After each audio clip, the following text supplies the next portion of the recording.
This is Frog Valley Farm. It's like a day before spring, and I wanted to give my assessment on freeze damage to my mangoes, to our mangoes at Frog Valley Tropical Fruit Farm. And it's March 2021, the 19th. And this is a sugarloaf mango. And we have 30 sugarloaf mango trees that have been in the ground. We got them like a week before they were released at Zills. So that's how long they've been in the ground, a year and a couple months. And this area, this area right here, this whole property was lawn in the front, 5 acres. Lawn and big beautiful trees that, as you can see, this tree fell down because it was completely hollow. Giant, huge old oak tree. It was huge. And all of a sudden one day it just popped and started falling apart. And because this was lawn, so I continued with the lawn and planted trees in the lawn. And planted trees. And this part of the lawn, parts of the lawn were like kind of sinking, like they were valleys. And when it rained, the standing water was like 3 inches deep in this entire area, like a small pond. And I've been working on the soil here. I planted trees in here. As you can see, nothing in this little valley really is growing big, this little area of my yard. But fortunately, I know how to fix that now. And it's on my list of 1,000,001 things I have to do yesterday. So this is a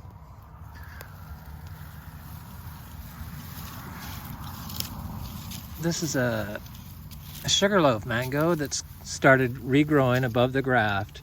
And I conventional wisdom and agriculture, current contemporary wisdom is to, oh, you need to prune away all that dead stuff. So it's been my experience that everything that I learned or thought I knew is wrong. So I'm leaving it on there. And since plants have the ability to absorb nutrients through their membranes,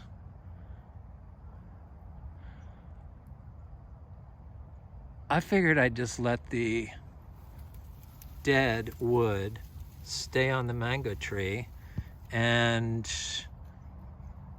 oxidize and pass any nutrients that might be available easier if it's attached.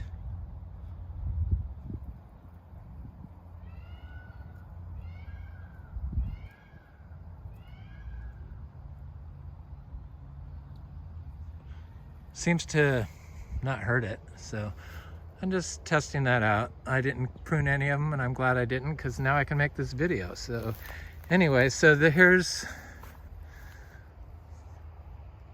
another mango. I haven't checked to see if it's alive. And this soil, to fix it, I would generally put a vegetable garden in an area that's been deemed, but I've got too many little areas like that. But the soil, as you can see, I mean, that's not biochar. That's the soil. I mean,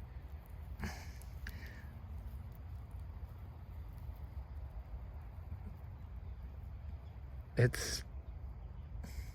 me just take one little piece. So here it is. Mineralized soil aggregates.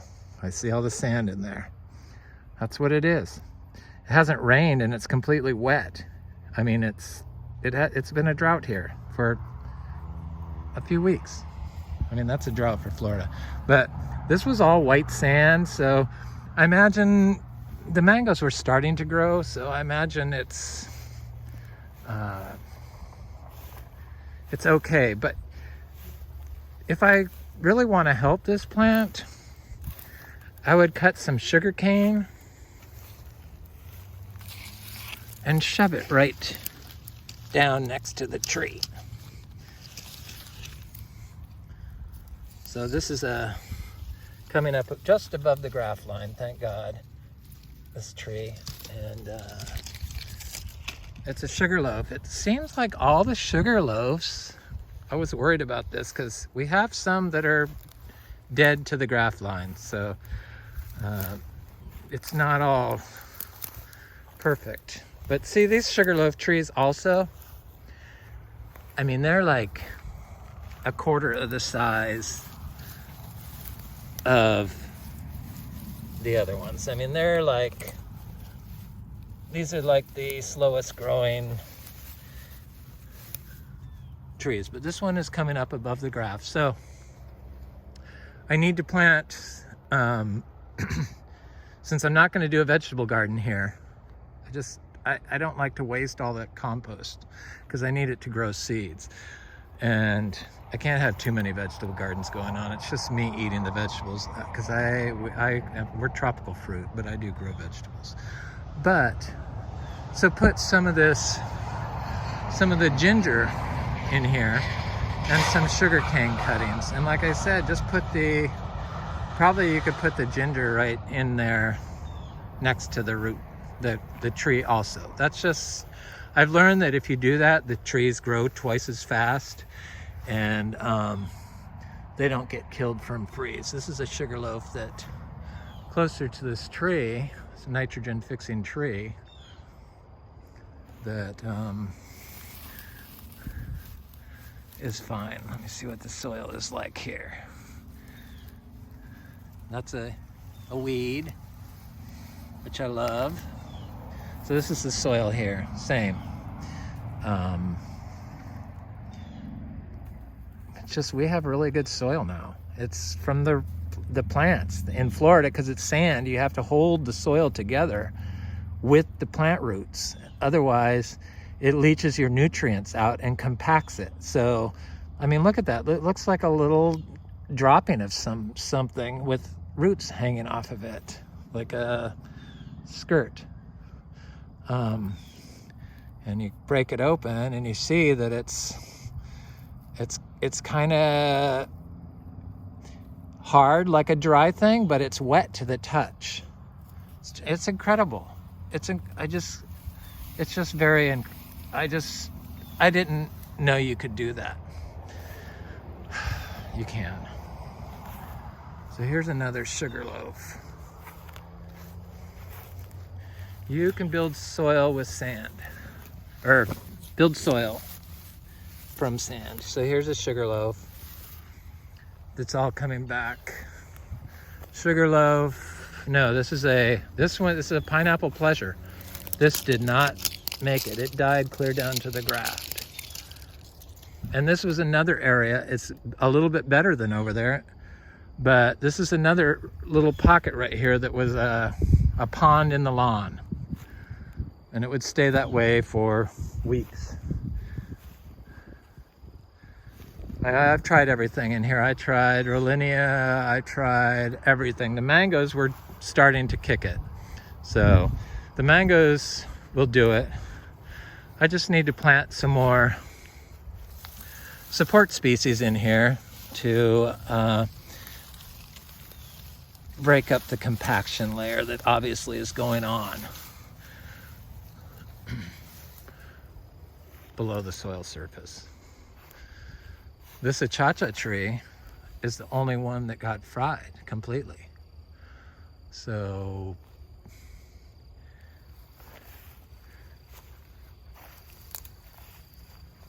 I don't know what's going on. It's the compaction. I think that the soil, it's not ready. Oh, these little mangoes.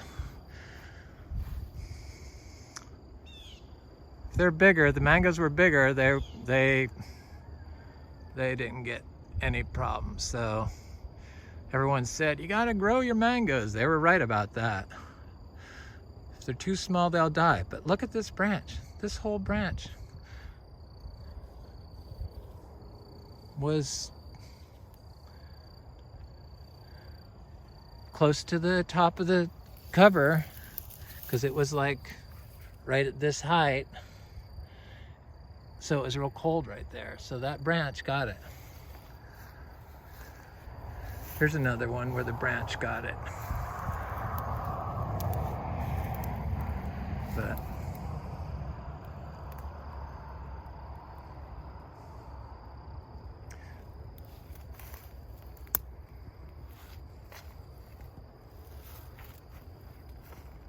this Achacha, not a problem. She's gonna be 7 to 9 feet this year.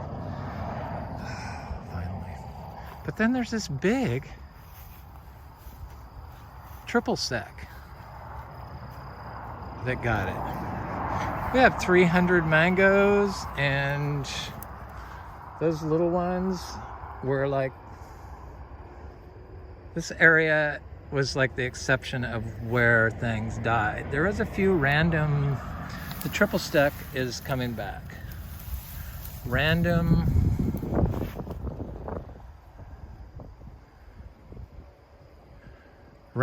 deaths.